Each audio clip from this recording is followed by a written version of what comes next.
Oiê, quero falar com você que se vê, se encontra indignado ou indignada diante de algo. Você que está à frente de um propósito, de um desígnio espiritual, no meio dos seus, família, relacionamento, filhos, igreja, trabalho. É com você que eu quero falar hoje. Podemos aprender tanto com Esdras aqui. Muito. Capítulo 9 de Esdras nos ensina muito. Bora lá falar sobre os tópicos, sobre o que ele nos ensina aqui. Esdras, um escolhido.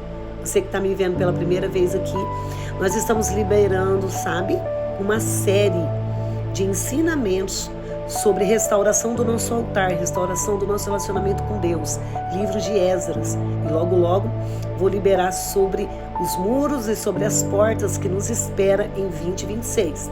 Amém? Tópico 1. O que aprendemos com Esdras aqui no capítulo 9? Ele é o escolhido para ver. Ele é o escolhido também para clamar e interceder. Esdras, um homem escolhido por Deus para devolver Deus para o centro daquele remanescente, contempla o pecado por causa da dureza de coração daquele povo. Ele vê, ele tem discernimento, ele recebe uma mensagem. E essa mensagem traz um relatório terrível. O povo estava se dando, os judeus, estavam se dando a casamento com mulheres pagãs. A palavra de Deus vai dizer que essa mensagem chegou a Esdras, porque Deus poderia confiar a Esdras esse relatório. Então, primeiro temos que ter discernimento, depois que recebemos o relatório.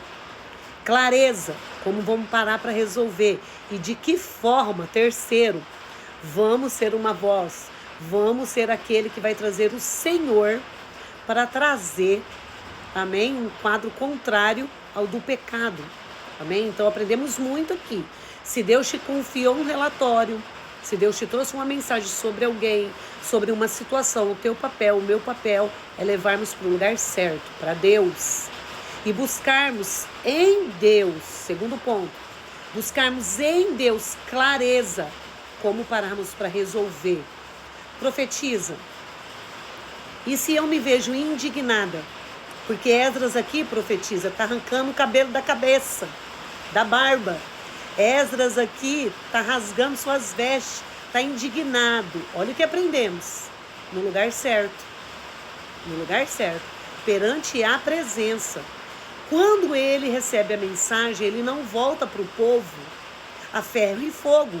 Não. Olha aqui o quarto ponto que podemos aprender com Esdras. Ele vai chorar diante do Senhor. Ele vai interceder. Te feriram? Te afrontaram? Recebeu facada nas tuas costas? Eu estou aprendendo com isso. O meu papel não é olhar para a pessoa, o meu papel é ir para Deus e clamar por misericórdia, mudança e transformação. Na vida desses que se encontram como ferramenta das trevas, se opondo àquilo que Deus nos confia. Olha que ensinamento. Quinto, Esdras estava em constante adoração. Ele entra na presença, volta e vê o quadro e não desiste. Volta para a presença de novo, volta para o meio do pecado, vê o pecado. E os olhos dele é aberto em um nível superior. Ele vai chorar de tal forma e maneira e nos ensina algo. Senhor, como eles verão sua glória, como eles terão o seu favor se estão em pecado? Olha que coisa linda. Ele tem a clareza e o discernimento que com o pecado não tem como o povo ver a glória de Deus. Esse líder gera no secreto, com a linguagem, um dialeto que acessa os céus. Ele não está ali em uma indignação sem causa. Às vezes você se encontra nessa situação, eu dou, eu entrego, eu faço, eu realizo, mas eu não vejo transformação, eu não vejo mudança. Ei, aquieta o teu coração e sai desse lugar. Em nome de Jesus. Já passei por isso, você está passando, vamos passar ainda inúmeras vezes até Deus mudar o nosso dialeto. Sabe as áreas que nós não conseguimos trazer transformação com os princípios? Tem que provocar transformação em mim e em você. Se não transformou ainda no outro, tem que transformar em mim e em você. Amém?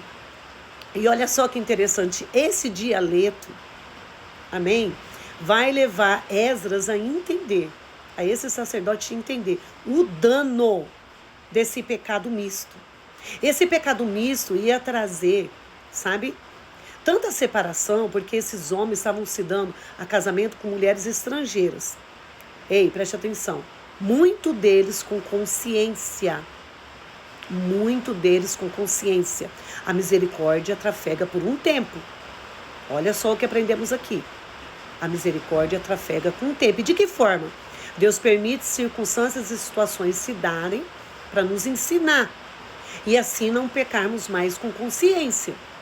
O pecado aqui não estava afetando só os homens. Estava afetando a família, estava afetando a linhagem. Estava afetando o relacionamento de Deus com esse povo. E Esdras tem essa clareza.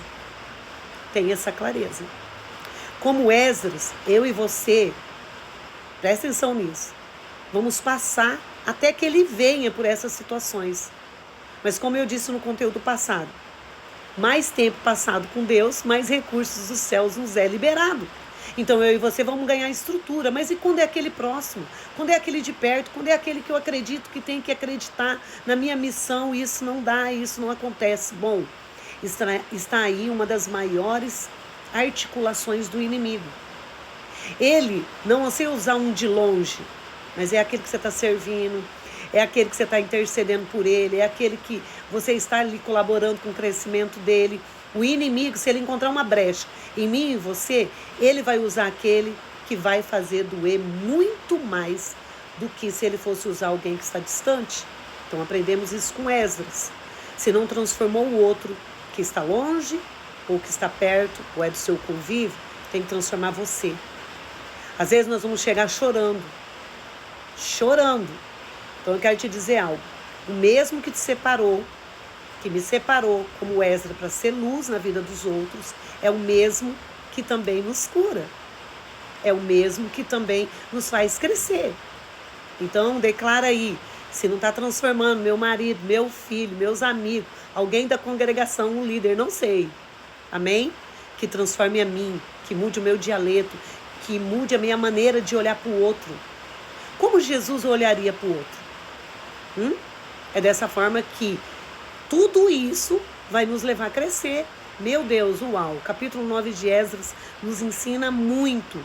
Sabe por quê? O top aqui. Você não pode ficar só na indignação sem causa. Porque você é sacerdócio eleito, nação santa. Se nos seus relacionamentos ou no seu meio está havendo dureza de coração, quem Deus vai ouvir? Porque quem está duro de coração não clama, não intercede, não está conectado. Quem Deus vai ouvir? Quem Ele predestinou. Então eu quero profetizar. Você não vai perecer nesse lugar. Esdras nos ensina. Liberamos a nossa ira contra a circunstância. Ele volta para o povo, depois de chorar muito pelo povo. Clamar. E o mais lindo de tudo, ele toma o pecado do povo como seu pecado. Então essa escritura vai nos ensinar. Você aí, ó, eu e você que estamos de pé, aprenda. Aprenda com essa situação. Aprenda e clame com um novo dialeto. Então aquilo que te feria, te afrontava, não te atinge mais. Aí você ganha um dialeto que o céu se move em teu favor de tal forma que vai provocar, sim, quebrantamento, sabe, reconciliação. Eu quero aqui profetizar, o marido vai voltar para casa, o filho vai se converter, a cura vai chegar para a doença, o pecado não vai mais trazer dureza para a terra do coração dos seus, porque você está entendendo aqui comigo, e como nos ensina Esdras, o que de fato é ser um adorador, ser um colaborador para a restauração do altar de um povo que Deus nos confia. A primeira terra, de repente, é sua família, seu casamento, seus filhos, mas de repente você está à frente de uma igreja, de um trabalho, amém? Receba essas verdades no teu espírito, porque você é escolhido para ser essa voz, para trazer misericórdia, e assim vai haver sim, arrependimento e reconciliação. Está chovendo muito aqui, que essas chuvas de bênção, dizendo amém para essa palavra te alcance aí, em nome de Jesus.